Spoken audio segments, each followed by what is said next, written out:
So this is a mind map that I made largely from my notes on the book Whose Freedom by George Lakoff or Lakoff. I don't know how it's pronounced.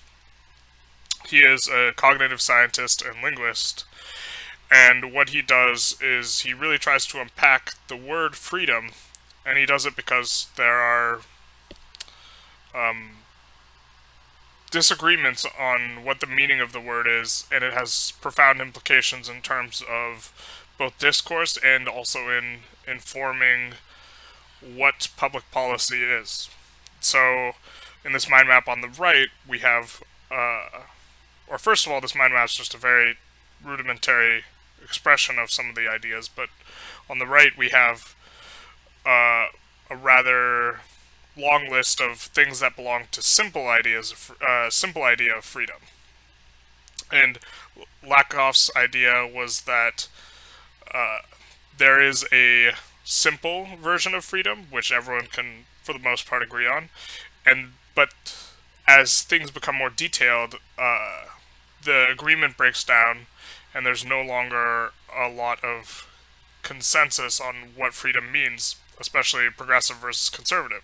So, for example, or first of all, he characterizes freedom as it's primarily understood viscerally, and it's understood a lot through metaphor.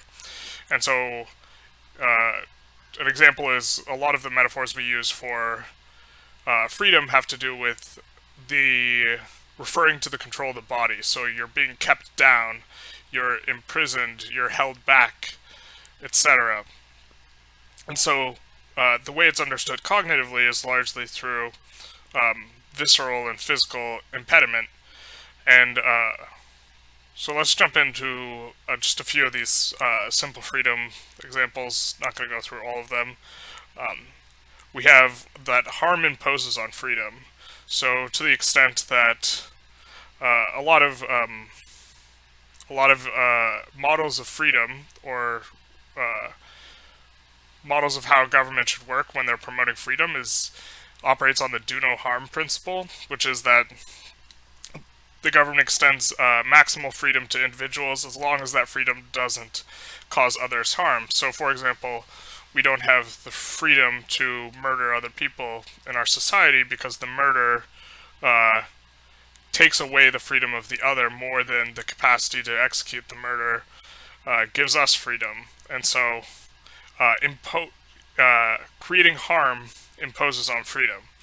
Another one is competition can't interfere with freedom. So, someone obstructing us from being able to do what we want to do is considered an impediment to freedom. But if it's in the frame of a competition, they're going against us isn't considered an impediment to our freedom. Another one that's interesting is that nature can't interfere with freedom. So, most models of freedom are such that if there's a natural disaster, that's not often considered an impediment on freedom. So, for example, if I came and burned your house down, I would be impinging on your freedom. But if your house was swept away in a flood, it's unfortunate, but it's not an impediment on freedom. And then there are ideas that it's pretty easy to see how they might be contested, like free market. So, generally speaking, people think you should be free to buy and sell what you want to buy. But then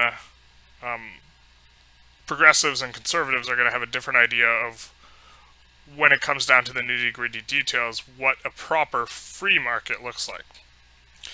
And there are a lot of these to the right, but then we get to the left and we start talking about contested freedom. And what Lakoff argued is that there is a fundamental metaphor that progressives and conservatives use for their understanding of freedom. And he argued that conservatives use, or they think of government as familial and as a parent. And so conservatives think of the proper government as a strict father, and progressives think of it as a nurturant parent. And much of the book is going on discussing the implications of this and how it shakes out. And I'm going to discuss very briefly a couple of these. So, for example, the values that inform what's going on is conservatives largely believe that if you are disciplined, then you will enter the market, you will be productive, and you will achieve money through your discipline, and or achieve success. And success is often considered to be financial success, or that's often the way it's framed. And so they heavily value discipline, and they see self-interest as good because they appeal to Smithsonian understanding of economics, appeal to the invisible hand, where when everyone acts in their self-interest, the interests of society are promoted. And also, with the strict father, there is a sense of obedience and an increased adherence to rules. Now, if you look at progressives, they're largely motivated by empathy and also responsibility for others. So you're not acting out of self-interest in order to promote the whole, and success isn't going to be seen as being financial as much anymore. And progressives focus less on rules and more on consequences. So there are two ethical systems that are often juxtaposed: consequentialism, what's the other name? Consequentialism or utilitarianism, and then deontological ethics, or I forget the name for rules-based ethics, but deontology is the most common one, which is Kant's. And the idea is utilitarianism, you look at what happens as a result of your actions, and rules-based ethics is you follow the particular rules of your ethics. Okay. Progressives and conservatives tend to view causation as different. Conservatives tend to view causation as primarily direct. So, if I want to, so systems and complex causation is more likely to be ignored by a conservative than a progressive. An example might be progressives think, or conservatives are more likely to think that pollution of a company is okay because they're not thinking of the systemic effect, less likely to think in externalities. If I should be free to dump stuff in the river if I like, because not letting me do it is an imposition on my freedom. Whereas the progressive might make more of an argument, we want to be free from harm downriver, and when you dump stuff down the river, it's an imposition on our freedom, and you're causing us harm. So it ties back to the simple idea of freedom, where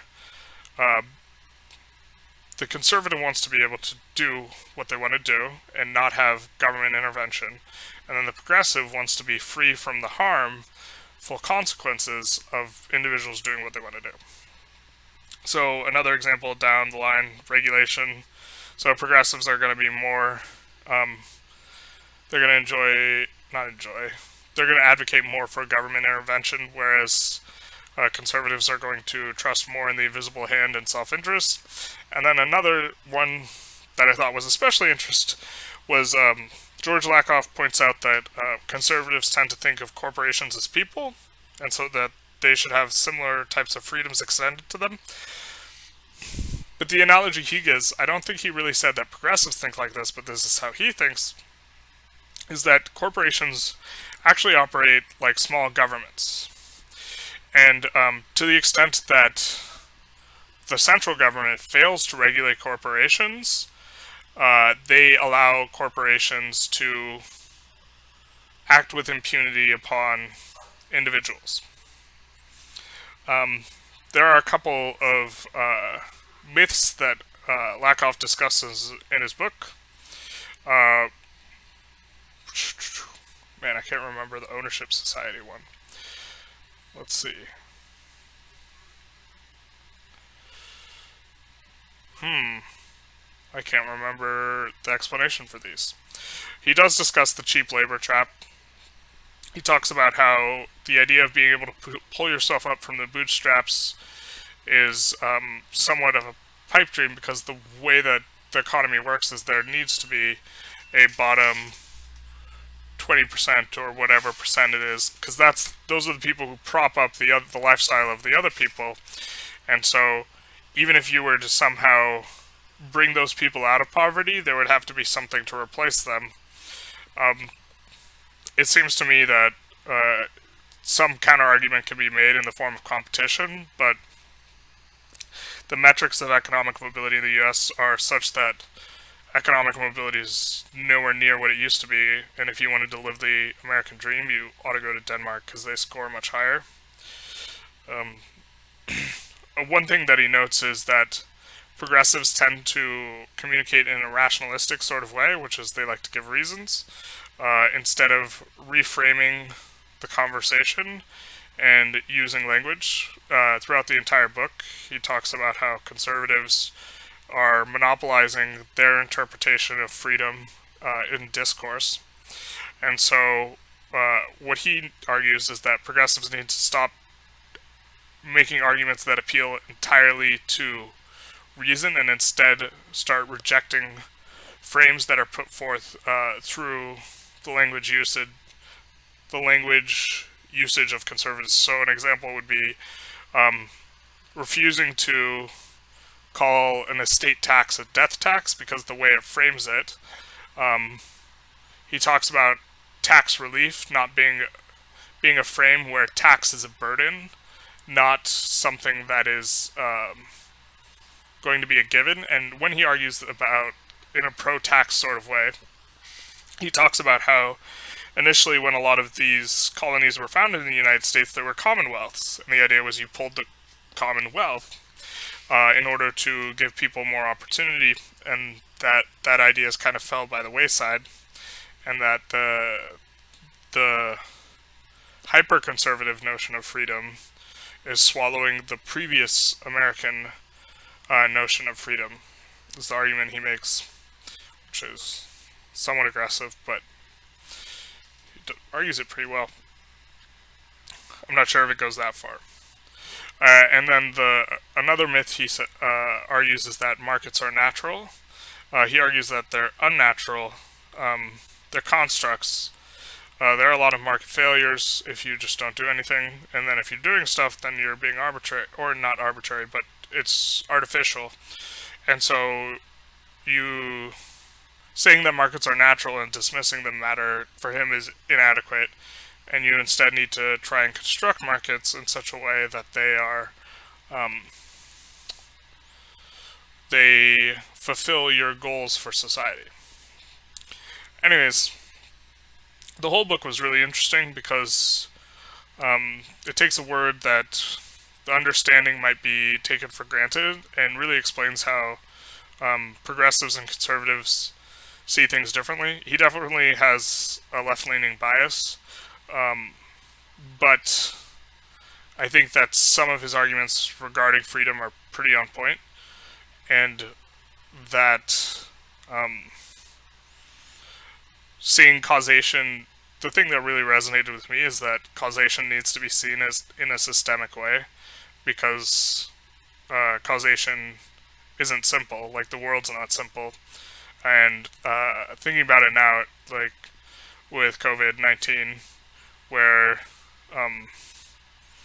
like obviously you can't murder another person because it impinges on their freedom, because you remove their freedom by killing them.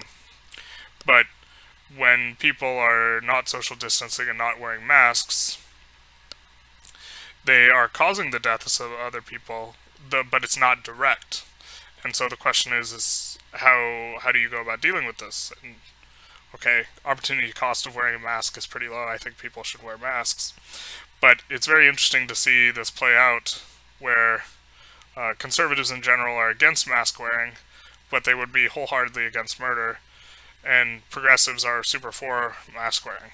Anyways, food for thought for contemporary reasons. So, yeah.